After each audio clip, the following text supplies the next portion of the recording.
Hey, everybody, and welcome back to the Difference Maker podcast. I'm your host, Matt Calderoni, and today's guest, we've got Eric Silverman from the Dallas Stars Elite Hockey Club in Texas. I'm super excited to have you in here, Eric, because, like we've been talking back and forth a little bit, speaking on the different things that we've, got going on both sides, your side, our side. And it's just awesome to have you in here to kind of hear your thoughts on development. I think it's important.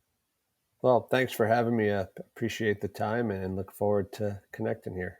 Totally. So let's dive into it. So Eric, catch us up a little bit. Share your story a bit. Show us where you're at, what your role is within your organization, and we'll go from there. Yeah, I obviously grew up playing the game and was fortunate. Played high level junior college, played pro. When I got done playing, actually took a college coaching job as my first job, and then after a year, the program actually folded. Oh, So come on. I took a player development job. We folded late. It was tough to get a different job. I took a player development job, which was pretty cool. I got to work with American League teams all the way down to young kids. And the guy who ran the company just told me to go live somewhere central that he can fly me all over the country. And I was There you traveling a go. lot. And I played the minors in Texas for a little bit. I knew some people in Dallas. I was like, you know what? I'll go spend a year in Dallas and do it. And here we are. I don't know, what is it, 20 years later almost, and Wow. I'm still here. It wasn't anything I expected, but I met some people who dragged me into the youth hockey scene here, and there was a great opportunity though. It was interesting.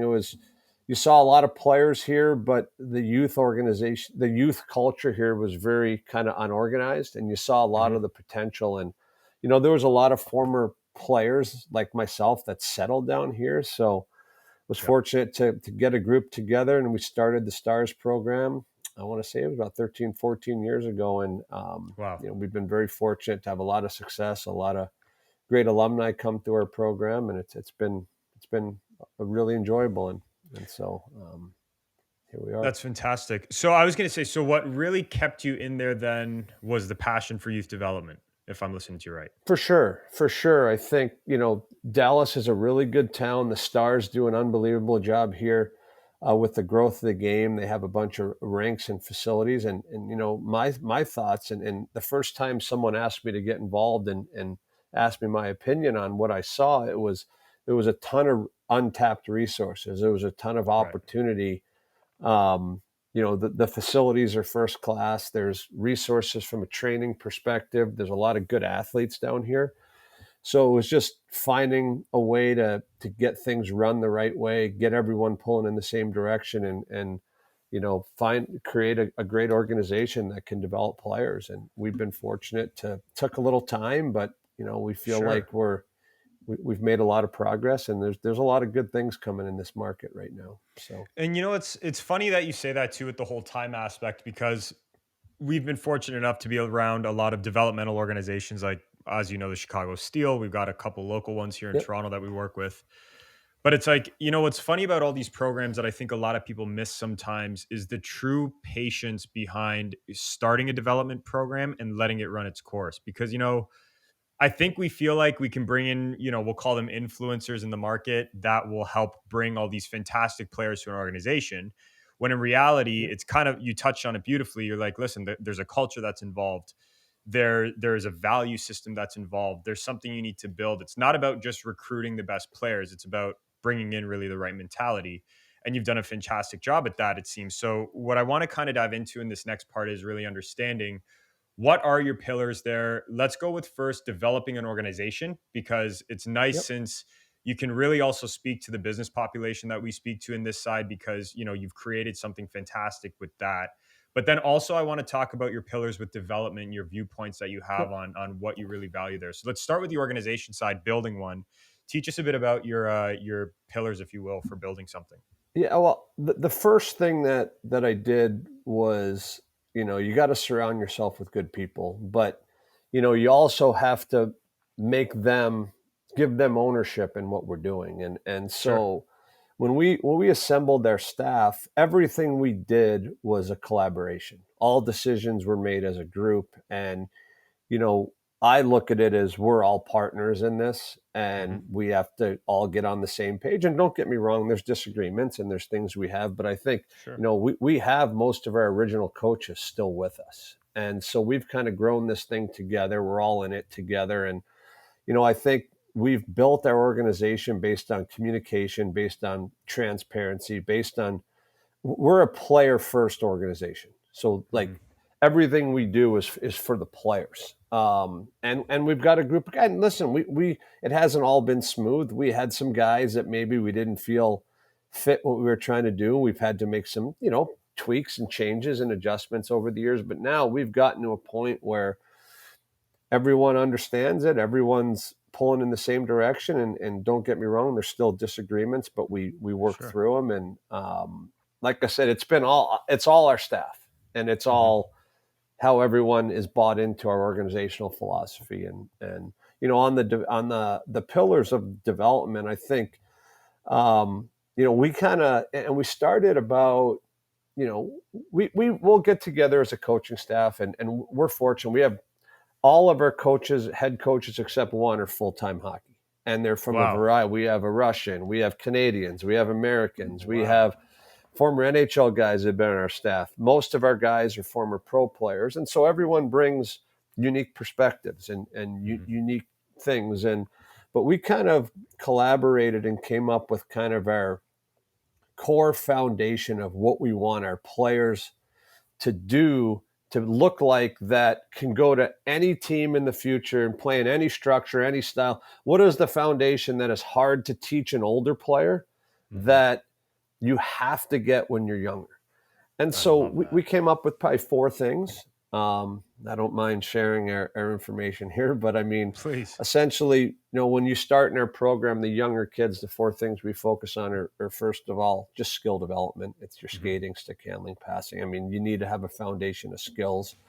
Um, we look at puck movement and puck support as really important pillars. I think we've all seen the kid who's a great young youth hockey player, skates 100 miles an hour. Everyone's telling him, just go, go, go, go. We want you. We want to win when we're 9. Yeah. Then, well, that kid learns to play with his head down. Not a Yep. good team player. And Doesn't learn to what do we support the call puck. that, man? It's winning without relevance, right? Like Well, honestly, exactly. there's But then no what happens relevance. is that player, while he's great when he's 9, 10, he's developed that foundation of not getting the right things, and he can't play when he's older. He can't make Yep. teams when he's older. So so it's those things. It's competing. I mean, at the end of the day, in any sport, any athlete, you have to Sure. be a competitor. And then the other thing is just fostering a love for the game. Mm-hmm. And we're like, if you take a player and they have good skills, they see the ice well because they move the puck, they know how to support the puck, and they compete, and they love hockey. You can go, any coach in any level can take that kid, teach them any system, any structure, anything they want to do. But if you're missing those things, and I'm not saying we're 100% across the Sure. board, every one of our players is dialed in at those things, but those are the areas that we've really put a focus on with our younger teams. And if you watch our practices, like, we don't tell our coach, like, our coaches aren't judged based on winning and losing. They're based on, our practices are very skills focused and focus on those areas. The way we play, we encourage creativity. We want guys to make Yes. plays. You know, and I think what we're starting to see is a lot of results at the older levels now, based on what we Mm-hmm. started at the younger levels. And it's tough when you go to some of these events and these kids are playing elaborate structure, and our guys Yes. look a little lost, and the parents get pissed because we lost.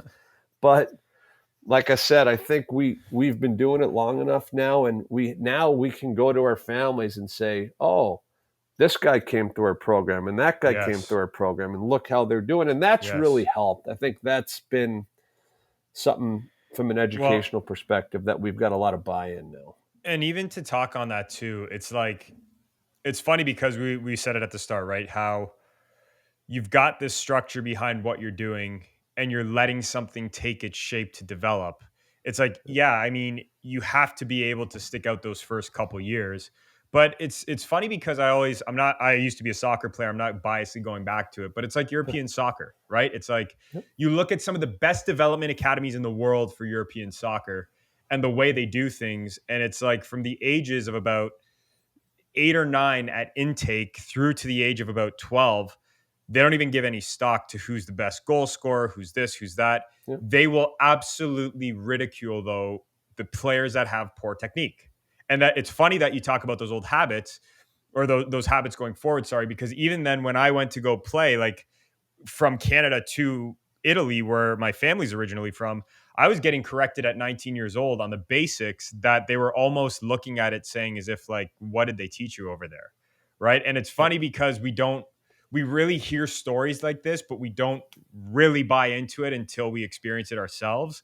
And I really wish that's something that parents would just grasp on fully, because there's a lot of talk about it. But I can even say from the mental side, like there's so many even NHL players that we get in contact with, that we work with and get referred to us, that then when we're working with them, it's like, well, what's the issue going on here? And it's basic core fundamental beliefs. Like we see beliefs like basic skills, you guys do.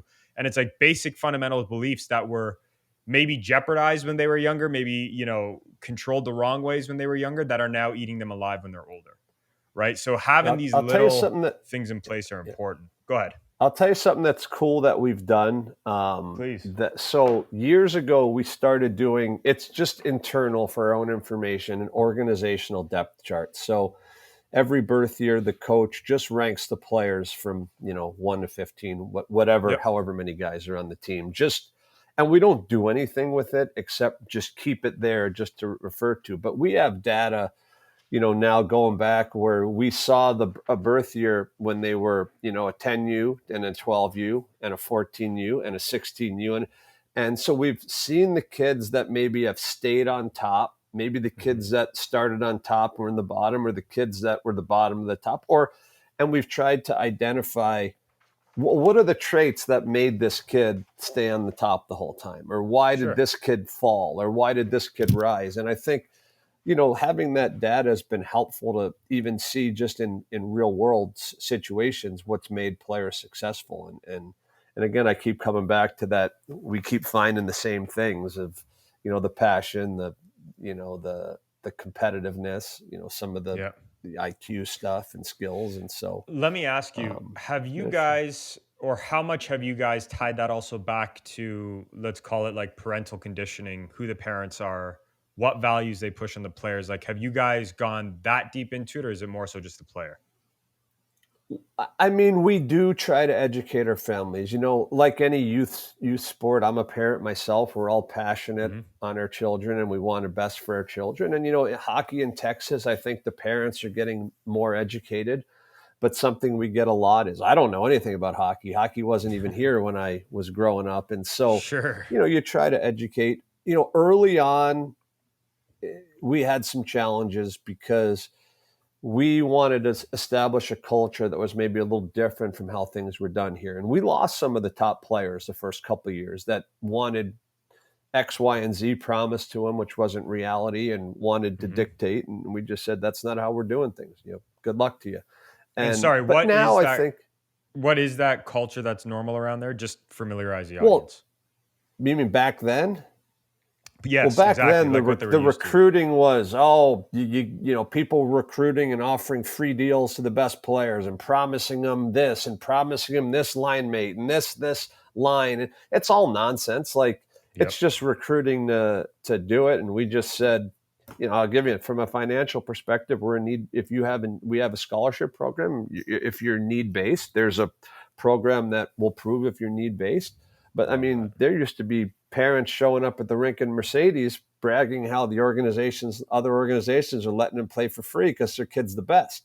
Well, all that does is put resentment in the other families that Yes. are doing that. So, like, little things like that. I once had a parent come up to me and said, I really want to play for you, but you got to guarantee my kid first line, first power play. And I'm like, I'm like, any coach can tell you that, but like, they'll be lying. Like, Yep. if your kid's good enough and deserves that, that's what he'll get. If he's not good enough, and I'm just like, I'm not, just little things like that I think, and you Yes. probably still see in a lot of places. We just said, we're going to do our best to do what we believe's right, and over time we'll work out, and fortunately for us, I think it's turned out really good.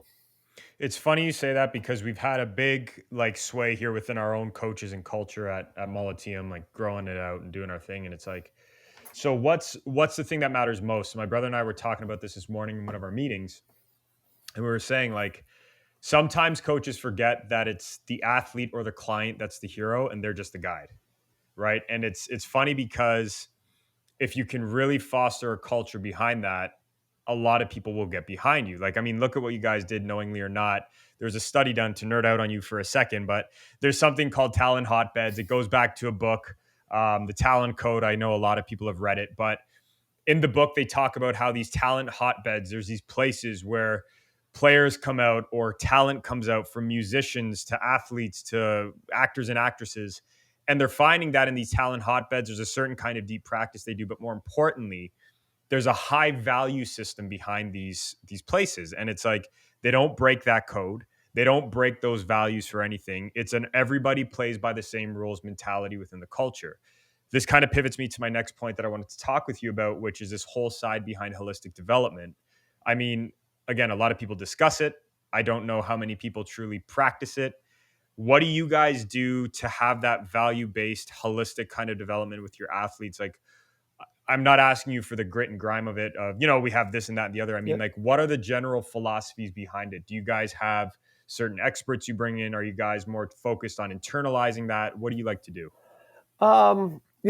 Every year we're trying to do different things. So something we added a couple of years ago. Well, first of all, just our overall program we try to develop on a hockey side from a holistic perspective, and I went by that like a player development first mentality, like we talked about before, Hmm. valuing at the younger levels of building a foundation that's going to help the players be the best they can when as they're older, not Yep. necessarily worried about winning the 10U, championship. Yes. Or, then we do things like we just hired an off ice performance staff. So now we have a full time staff of people that are working on things like off ice athlete development, nutrition.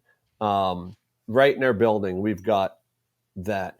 We do things like we actually shut down our program for 2 months in the summer. I know a lot of people want to play hockey 12 months a year, but the reality is like these are still young developing athletes that need to do other things and need to be well-rounded human beings and maybe get involved in some other stuff. So like we from middle of June to middle of August, we shut down our program.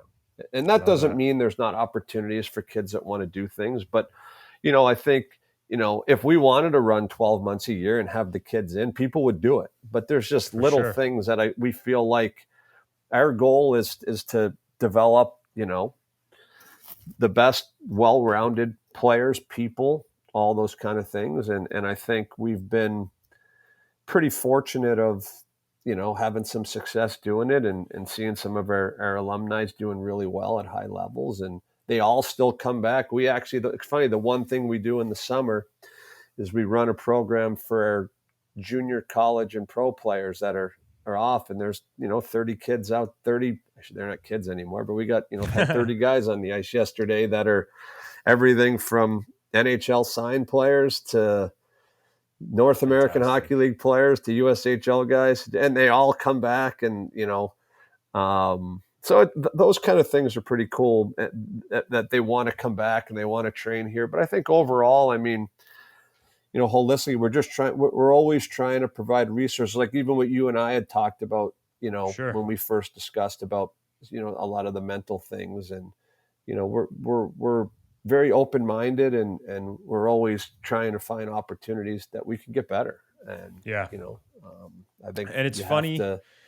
It's funny because sorry to like this. So this blows my mind about youth sport. I love what you guys did with the whole mid June to mid August break. So like this is the ironic scenario behind parents sometimes of high performing athletes, right? They say, I want my son or daughter to be treated like a pro. Okay. So let's look at what a pro really goes through. There's a month long preseason. Then there is an in season portion. Then there is an off season portion. That off-season portion, they seem to have a completely different mentality of what that actually means. Where if they could, like you said, they would keep these kids in sports for about 12 months a year. Horrible idea, right? Yep. Injuries spike up.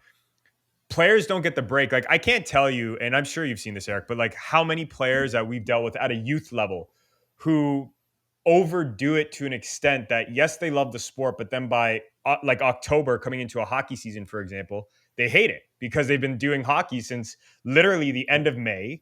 They haven't taken a break. They're coming through it. Their bodies are weak. Their minds are weak. They're, not on top of their stuff. And then all of a sudden it's like, well, that kind of sexiness factor, if you will, of coming back to a sport after not seeing it for a couple months, or at least seeing it in this competitive environment, it's so misjudged a lot of the times, because it's like, you got to think of it. I mean, we were both pro athletes, right? And it's like, I don't know about you, Eric, when I came back from a summer, I loved showing off what I just built.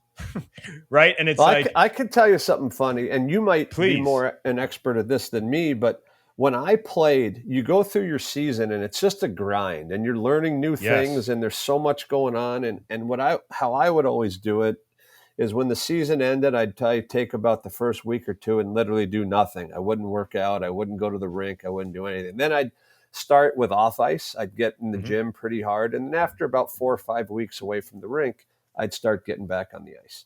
Sure. And for some reason, I felt like when I got back on the ice, I was a better player. I feel like everything I learned the year before, that maybe you're picking up bits and pieces, kind of all came together. And there's got to be some sort of science behind it, but I don't know why that was. And I try to talk to our guys about that a lot. I've got a funny story for you.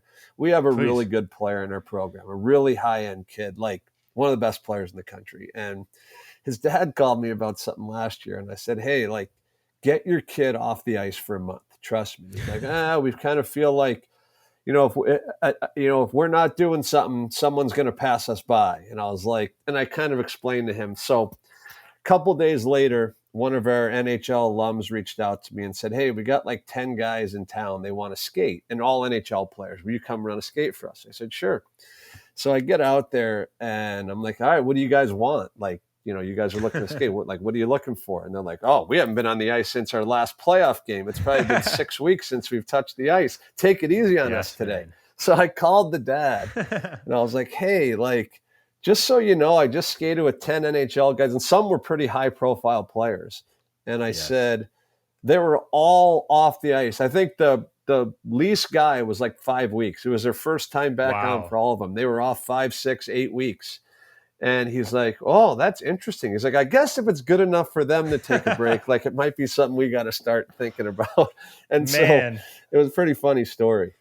Well, it's funny you say that too, Eric. So there's two things I want to hit on quick. But so first thing you said about the whole story part, it's funny you say that, because a lot of the times that we're working with like youth athletes, or we got our youth system going on here, the development side, we literally have to say to the parents that call, we do this with every pro.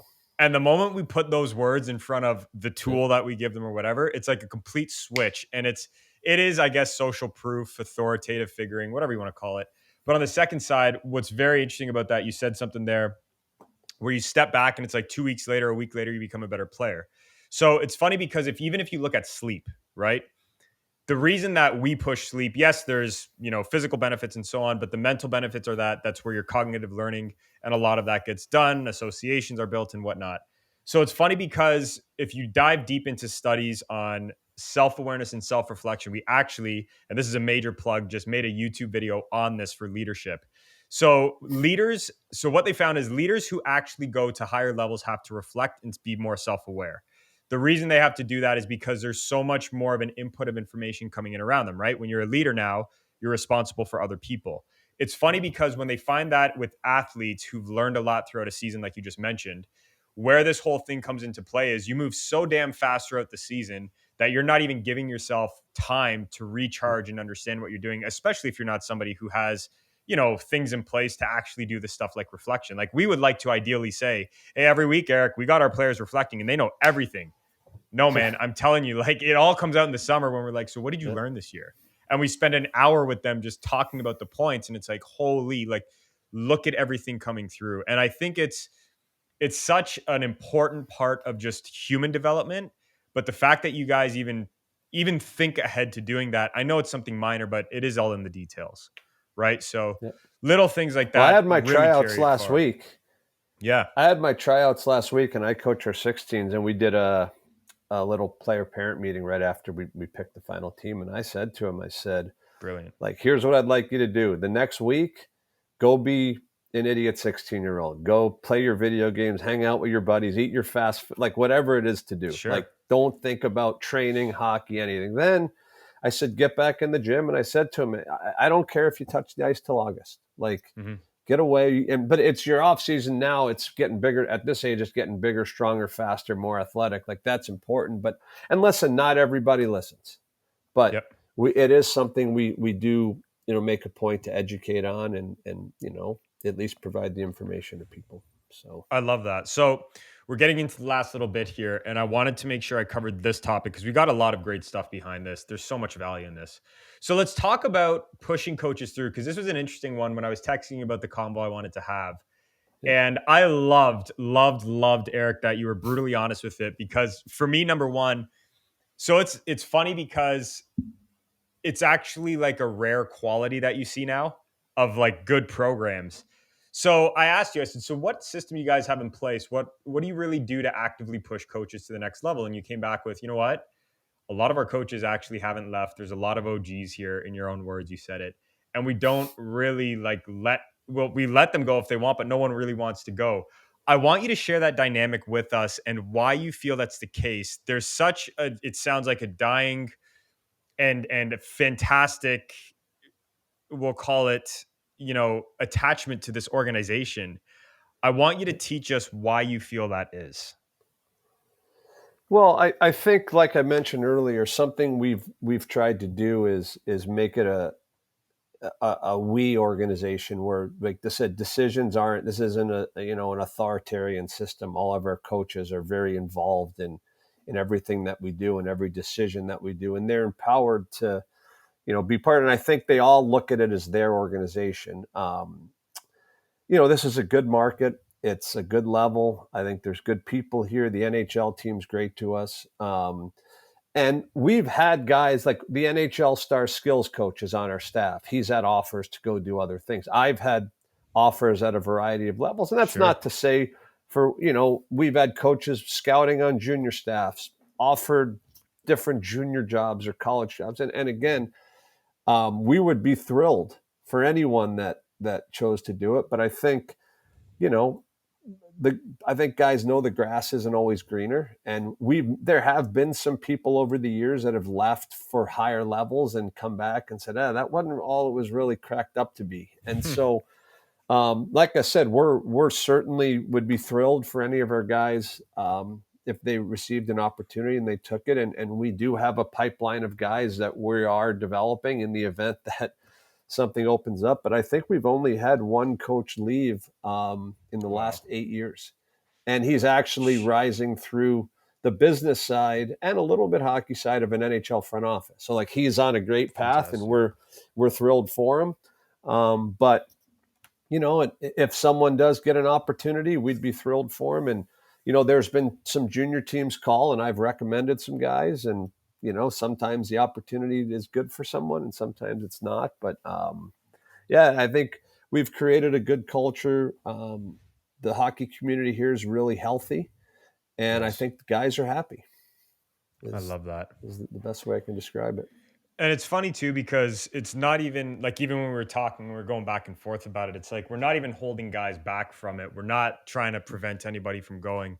It's just the natural tide of how these things go. And it's a great testament too to what you guys have also built on a business side, right? And I feel like sometimes in youth sports, we neglect the fact that a lot of this is running a good business because Yep. we try to put the kids first and that's very important, but you need to have structure, you need to have organization, you need to treat it seriously, otherwise it'll never flow. And it's Yep. great because looking at you guys, you got a fantastic org, you've got a fantastic way of developing players, you've got a great product. Like we're talking a product that speaks for itself. Everything's running smoothly, which is beyond amazing. So last thing I want to leave everybody with, if you had to leave, Eric, everyone with, let's say, one thing that they can really take away that you really want them to remember about all of this that you just spoke about. I'm sure they'll listen back to it, but what is that one thing?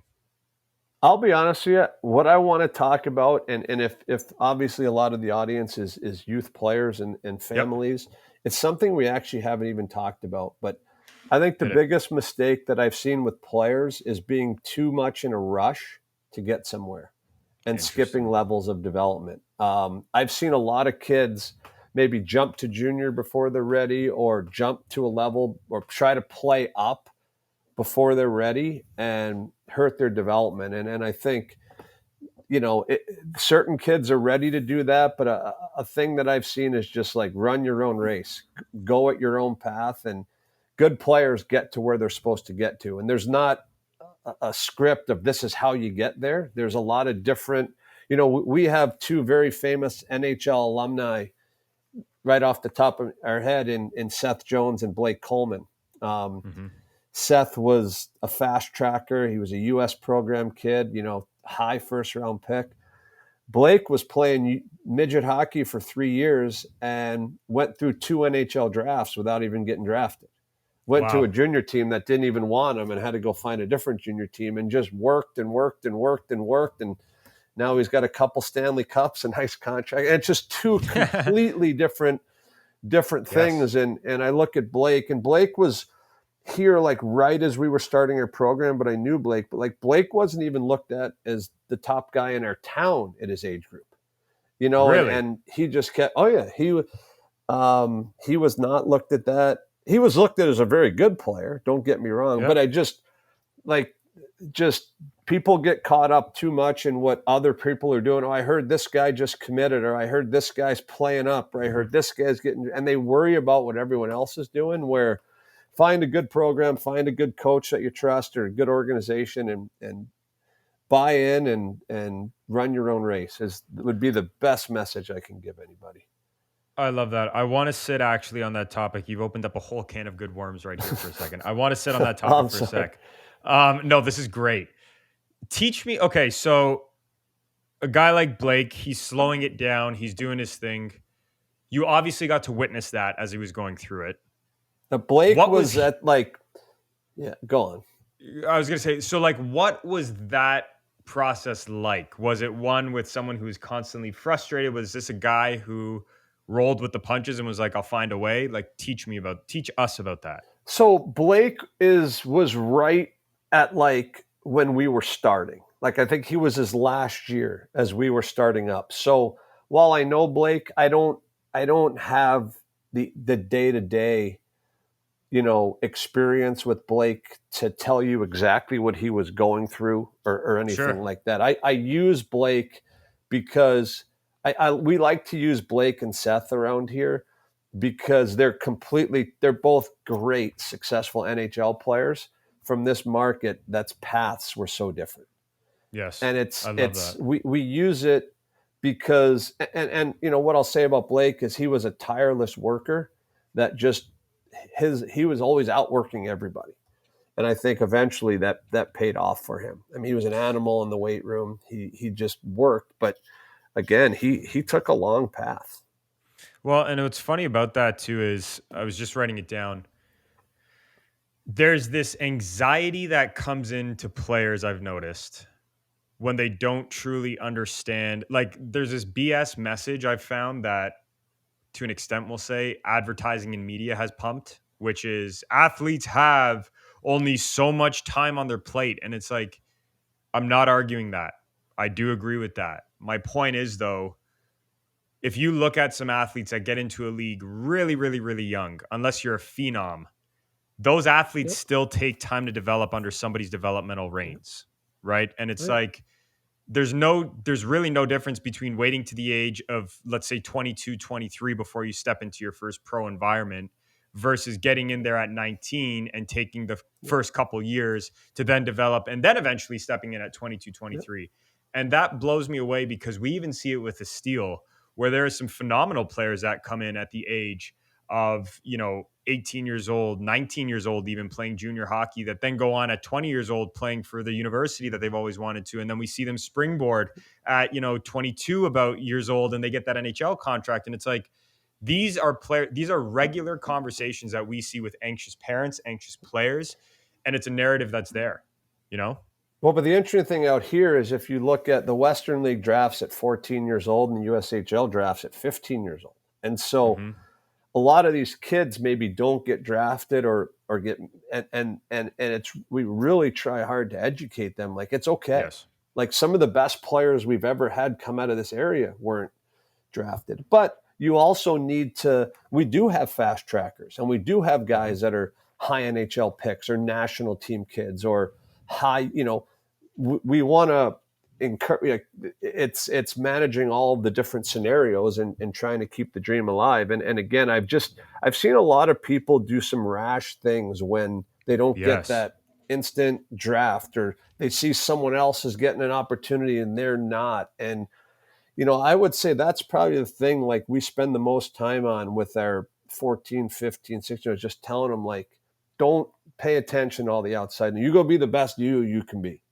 And if you're good enough, like, I haven't seen anyone that's from this area in our program that I would say is deserved to get somewhere that didn't get there. No, maybe they think they deserve to get there, but, like, at the end of the day, as our staff, we haven't seen a guy who we're like, oh my God, that guy should be, that eventually Yes. hasn't done it. And again, it's on a different timeline, it's on a different pace, but good players, they get where they need to get to. Yeah. Well, last thing I'll wrap it up on, it's funny because a colleague of mine that works with a lot of high-end individuals in his own respect, he goes, Matt, the number one thing that allows all of these high-performing business people to stop being anxious is when I tell them, guys, you might not know the skill now, but you can learn it. And he's like, I know that sounds stupidly simple, but he's like, think about it, man. So you're not good at marketing, learn it. And when you get good at it, you'll be fine. So you're not good at this, learn it, right? And it's like, there's this false narrative, and it's, I hate to say it, but I do see this a lot, especially in the hockey community, and not just hockey, but sports in general. There is a bit of a pissing contest that parents get into with another of what I achieved versus you didn't. And it might be passive or subconscious, but it's really there. And I don't think they realize what that does to the kid, because then it's funny. Like, I watched this pan out with one of the youth players we had with one of our coaches this year. And the coach was asking, like, what do I do with this parent? He's so worried about this player getting drafted here and doing this and that. And it's like, have you asked the kid how he felt? Yeah. Is he okay? Yeah. Don't worry about the parent. And it's like, you're lucky because that's a player in one aspect, but I've seen the extremes where the kid then gets beyond affected by the parent. It screws with everything that they're doing. And more importantly, they lose a passion for the game. Right. So it's really, really something that I think parents have to be maybe a little bit more stoic about and understand how it's impacting subconsciously or passively the kids just in their own environment and their own household, and realize that they're actually diminishing the player instead of helping them get to the next level. So Well, it's a that's tough what's lesson for cool everybody for to us. Yeah, having gone through it for so long now, and having players at all levels that have been, maybe like, we have the alumni network now where we could say, oh, look at him. He's, we got a top player at Notre Dame right now, the college team, who wasn't drafted, wasn't anything, you know what I mean? And hey, he got to where he wanted to get to. Or, we had a captain in the USHL a couple of years ago that he didn't have the straight line, so we have some different, we try to really use the experience of the guys who have come through our program, both the Seth Jones and the fast trackers of the world, and the guys that maybe took a little bit of a different path. And while it's not 100% effective, I think, we've been pretty successful at keeping most of the people, with keeping the vision and understanding the process. And again, you'll never get everyone where you need them to get to, but I think the educational component we try to do has been certainly helpful for people. It's huge, man. No, this was an awesome episode, because it's honestly, it's a very well organized organization. It's a very well established one, but more importantly, I know you're not getting everybody where you want them to, but realistically, and you know this, you're getting the majority where you want them to go. And that's huge. It's something that's a replicable process. And it's something that I think a lot of people need to realize when they are putting their kids in the hands of somebody who's going to develop them, not just as athletes, but as people, sorry. You really want to make sure that these individuals know what they're doing. So, Eric, this was fantastic. For anybody that's listening and tuning in, you can find so much out about Eric on Twitter. You can find out a lot of him on the social sides and so on with, the Dallas Stars Elite programs and so on. But check it out. They've got a really cool thing going on there. And Eric, just thanks so much for being a part of this. My pleasure. I enjoyed it, and I appreciate coming on.